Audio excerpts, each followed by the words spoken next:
Good morning बच्चों।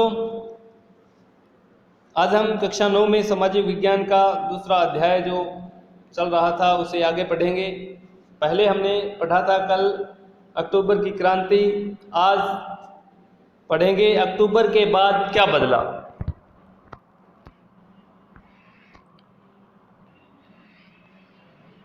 Bolshevik निजी संपत्ति की व्यवस्था के पूरी तरह खिलाफ थे।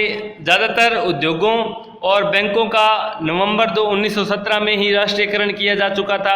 उनका स्वामित्व और प्रबंधन सरकार के नियंत्रण में आ चुका था। जमीन को सामाजिक संपत्ति घोषित कर दिया गया। किसानों को सामंतों की जमीनों पर कब्जा करने की खुली छूट दे दी गई। शहरों में बोल्शेविकों ने मकान मालिकों के लिए पर्याप्त हिस्सा छोड़कर उनके बड़े मकानों को छोटे छोटे हिस्से कर दिए ताकि बेघर बार या ज़रूरतमंद लोगों को भी रहने की जगह दी जा सके। उन्होंने अभिजात्य वर्ग द्वारा पुरानी पदवियों के इस्तेमाल पर रोक लगा दी।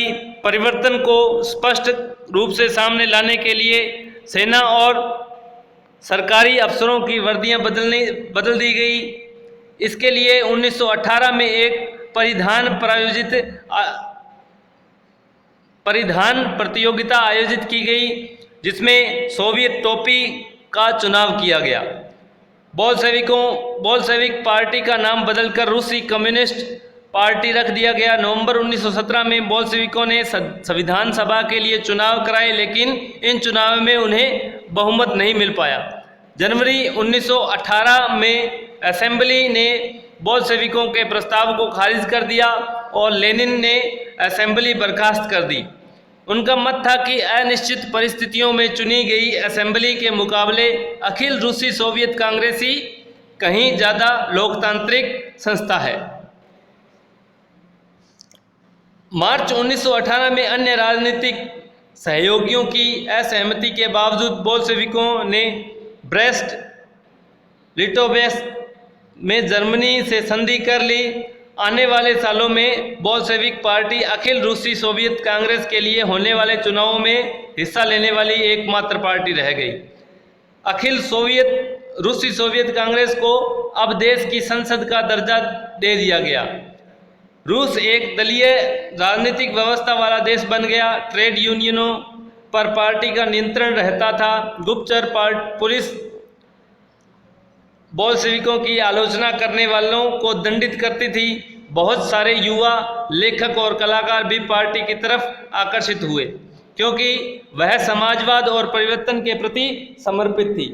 अक्टूबर 1917 के बाद ऐसे कलाकारों और लेखकों ने कला और वास्तुकला के क्षेत्र में नए प्रयोग शुरू किए, लेकिन पार्टी द्वारा थोपी गई सेंसरशिप के कारण बहुत सारे लोगों का पार्टी से मोह भंग भी होने लगा था।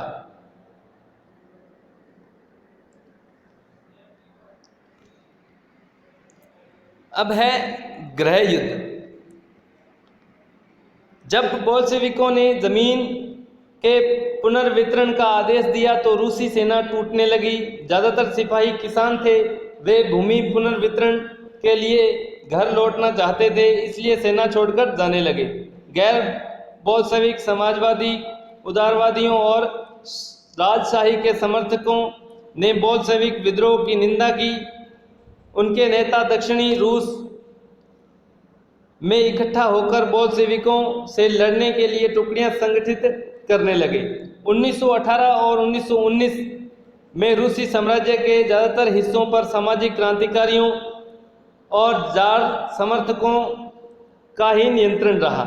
उन्हें फ्रांसीसी, अमेरिकी, ब्रिटिश और जापानी टुकड़ियों का भी समर्थन मिल रहा था। ये सभी शक्तियां रूस में समाजवाद को फलते फूलते नहीं देखना चाहती थी। इन टुकड़ियों और बोल्शेविकों के बीच चले गृह युद्ध के दौरान लूटमार, डकैती और भूखमरी जैसी समस्याएं बड़े पैमाने पर फैल गई। व्हाइट में जो निजी संपत्ति के हिमायती थे, उन्होंने जमीन पर कब्जा करने वाले किसानों के खिलाफ काफी सख्त रवैया अपनाया।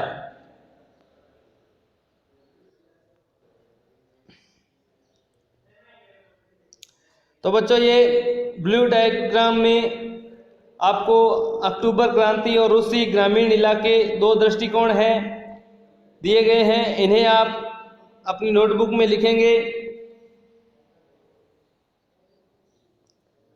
आज के लिए इतना ही, आगे का लेसन हम कल पढ़ेंगे। धन्यवाद।